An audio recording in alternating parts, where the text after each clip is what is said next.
ঘুমানোর আগে যদি আপনার স্বামী এই 4 ধরনের আচরণ করেন, তাহলে বুঝে নেবেন সে ভিতরে ভিতরে একদমই সুখী নয়।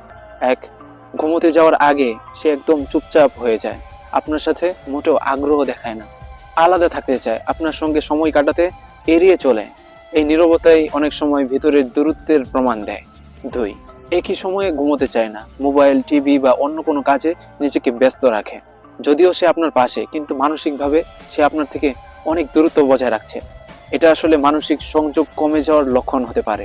3, ঘুমের আগে আর আগের মতো যত্ন বা আদর দেখায় না, হালকা কথা, হাসি বা ছোঁয়া কমে যায়, সবকিছু যান্ত্রিক মনে হতে থাকে। এতে বোঝা যায় তার ভিতরের অনুভূতি কমে যাচ্ছে। 4, সারাদিনের কথা বা মনের কথা শেয়ার করতে চায় না, আপনি কিছু জানতে চাইলে এড়িয়ে যায়, কথা বললে বিরক্তি প্রকাশ করে। তার এই আচরণ ভেতরের অশান্তির বা অসন্তুষ্টির ইশারা হতে পারে। মনে রাখবেন, এগুলো হলে একদম সম্পর্ক শেষ না। খোলামেলা কথা, বোঝাপড়া আর একসাথে সময় কাটালে এই দূরত্ব আবারও কমে আসতে পারে।